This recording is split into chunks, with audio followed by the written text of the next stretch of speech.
Λοιπόν, παιδιά, για να τελειώνουμε με τη χαζοϊστορία, αυτά είναι σύννεφα δήθεν.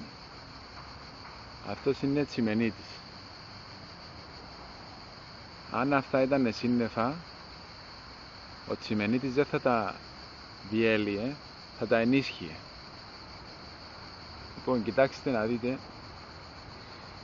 τι παθαίνουν τα σύννεφα, τα δίθεν σύννεφα που μας ψεκάζουν και δεν είναι αληθινά. Είναι σύννεφα συμπίκνωσης μαζί με μέταλλα και διάφορες άλλες ουσίες. Κοιτάξτε το βίντεο να δείτε.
Κοιτάξτε γύρω γύρω το άσπρο το λευκό νεφέλωμα που σχηματίζεται από τη διάλυση του συννέφου. Ο ουρανός μας έτσι κι αλλιώς ποτέ δεν είναι γαλάζιος. Είναι γεμάτος με χημικά νανοσωματίδια. Αν το μέταλλο αυτό δεν είχε μέσα μέταλλα, αν το σύννεφο αυτό δεν είχε μέσα μέταλλα, δεν θα διαλυότανε. Κοιτάξτε. Αυτός είναι ένας άλλος τρόπος χημικού αεροψεκασμού και πολύ πιο ύπουλος από το προηγούμενο με τα αεροπλάνα, γιατί ο κάθε άνθρωπος νομίζει ότι είναι σύννεφα.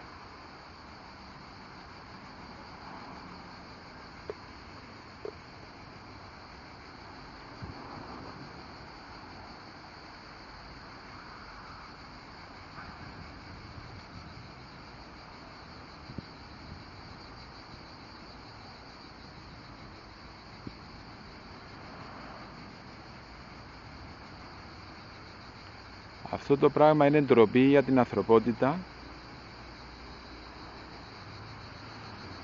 την ηθική και για τον άνθρωπο που το σκέφτηκε να το κάνει.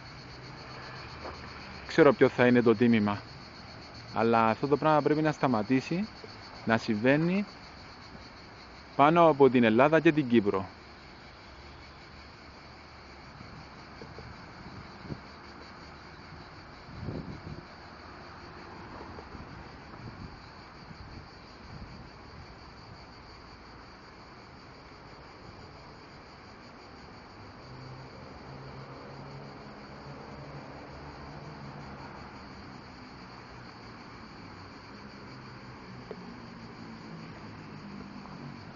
Συνέχεια σερβίρονται στο πιάτο,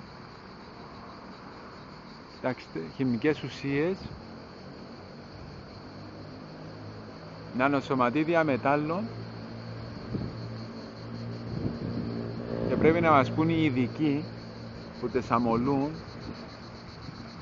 στους πνεύμονες, στο φαΐ και στο νερό των ανθρώπων, γιατί τόση μανία.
Κοιτάξτε, θολούρα η ατμόσφαιρα.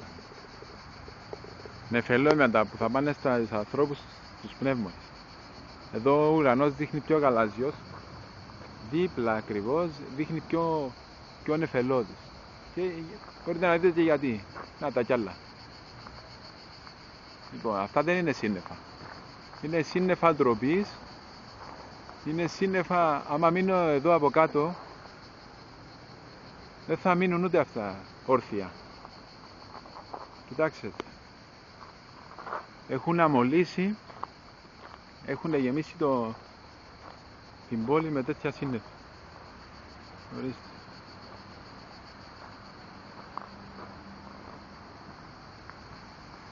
Με τα προηγούμενα έχουν διαλυθεί. Βλέπετε. Και μένει το νεφέλωμα. Το πιο πιθανό να είναι πολυμερή πυρητίου, τα οποία χρησιμοποιούν για να συνενώσουν μεταξύ τους τις χημικές ουσίες και τα μέταλλα. Βλέπετε τι γίνεται. Θα αρχίσει η αποδιοργάνωση αυτών των μεγάλων συννέφων επίσης.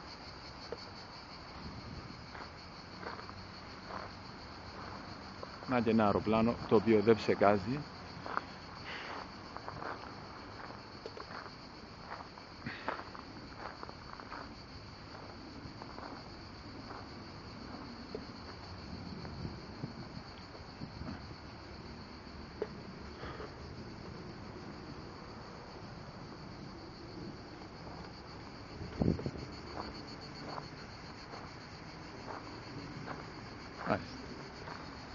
Άι.